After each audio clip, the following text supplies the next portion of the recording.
একটা হাদিস শুধু শুনলেই যথেষ্ট হবে। নবী করিম সাল্লাল্লাহু আলাইহি ওয়াসাল্লাম বলেছেন, সম্ভবত মুসনাদে আহমদে হাদিসটি বর্ণিত হয়েছে, আদ-দাওয়াবিনু সালাসা, কিয়ামতের দিন আল্লাহর কাছে 3 ধরনের মামলা উঠবে। কয় ধরনের মামলা? 3 ধরনের মামলা উঠবে। ভালো করে শুনেন। নাম্বার 1, তাওহীদ সম্পর্কিত মামলা, ঈমান সম্পর্কিত মামলা। কারণ ঈমানের মধ্যে বড় ভেজাল আছে, শিরক আছে, কুফরি আছে, নেফাক আছে, ঈমান ঠিক নাই।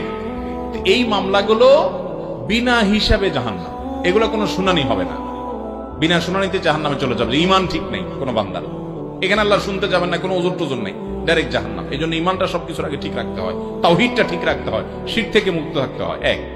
2 নম্বর মামলা হলো আল্লাহবাদী মামলা। আল্লাহবাদী মামলা বলতে বোঝাতে চাচ্ছি যে আল্লাহর হক নষ্ট করেছেন সেই মামলা।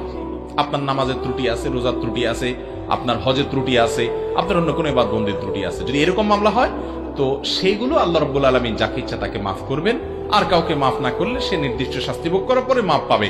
বাকি এটা আল্লাহর নিজের উপরে নিজের কাছে রেখেছেন যে চাইলে আল্লাহ তাআলা বান্দাকে মাফও করে দেবেন। ঠিক আছে, তোমার অনেক ত্রুটি আছে, আমি সবগুলা মাফ করে যেগুলো ভালো আছে সেগুলো ভিত্তিতে আমি তোমাকে ক্ষমা করে নাজাত দিলাম, মুক্ত ঘোষণা করলাম, জান্নাত দিলাম। আল্লাহ দিতে পারেন।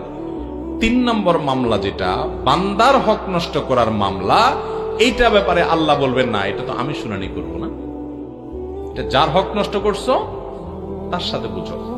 আর কিয়ামত এমন একটা জায়গা ভাইরা আমার, আল্লাহ কোরআনে বলছেন, ইয়াউমা ইয়াফিরুল মারউ মিন আখিহি ওয়া উম্মিহি ওয়া আবিহি ওয়া সাহিবাতিহি ওয়া বানি। সেদিন মানুষ তার বাবা দেখে সন্তান পলায়ন করবে, মাকে দেখে সন্তান, মা সন্তান দেখে পলায়ন করবে, স্বামী স্ত্রী দেখে পলায়ন করবে, একজন আরেকজনকে দেখে পলায়ন করবে। কারণ কি জানি দুনিয়ার সম্পর্ক ভিত্তিতে আজকে ধরে কিনা যে তুমি আমাকে সব দাও, আমি আটকা পড়ে গেছি। কেউ কাউকে দিতে চাইবে না, ইয়া নাফসি ইয়া নাফসি করবে। লিকুল্লি ইমরিইন মিনহুম ইয়াওমাইদিন শাআনুই ইউগনি, প্রত্যেকে যার নিজেকে নিয়ে ব্যস্ত থাকবে। সেদিন কেউ কাউকে ছাড়বে না। একটা রিকশাওয়ালা বেচারা গরিব মানুষ, গায়ের জোরে 2-3 বন্ধু ছিলেন, কথা একটার থেকে 2টা বলে ফেলছে, যা দিলাম না তোর ভাড়া কি করবি। বেচারা ফেল করে চেয়ে রয়েছে, চলে গেছেন, কিচ্ছু বলে নাই। সেদিন হাজির হয়ে যাবে, একজন মিস হবে না। কোথায় কোন জেলায় করেছেন সব হাজির হয়ে যাবে।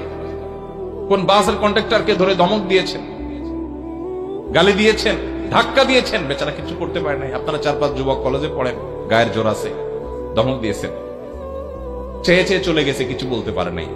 কিয়ামতের ময়দানে তাকায় দেখবেন সব হাজির হয়ে গেছে, একজনও বাদ নেই।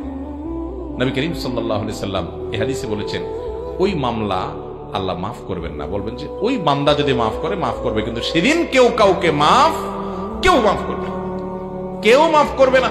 এই জন্য নবী করিম সাল্লাল্লাহু আলাইহি সাল্লাম বলেছেন, ওই দিন আসার আগে একে অন্যের কাছ থেকে পাওনা দেনাগুলো চুকায় নাও, মাপটাপ চেয়ে নাও, যেদিন আর কোনো কিছুতে কাজে আসবে না, কেউ কাউকে ছাড় দিবে না। একটা গালি দিয়েছেন অন্যায় ভাবে, নবী সাল্লাল্লাহু আলাইহি সাল্লাম বলেছেন তাড়াতাড়ি এখনই মাপ চেয়ে নেন, দেরি করেন না। যদি সে আগে মরে যায়, মাপ চাওয়ার সুযোগ শেষ হয়ে যায়, বা একসময় দুইজন দুদিকে চলে যান, আর চেনা দেখা সাক্ষাৎ না হয়, এটা আপনি ভুলে যেতে পারেন, আল্লাহ ভুলবেন না। কিয়ামতের ময়দানে সবাই দাঁড়াবে, একটা একটা করে বিচার হবে।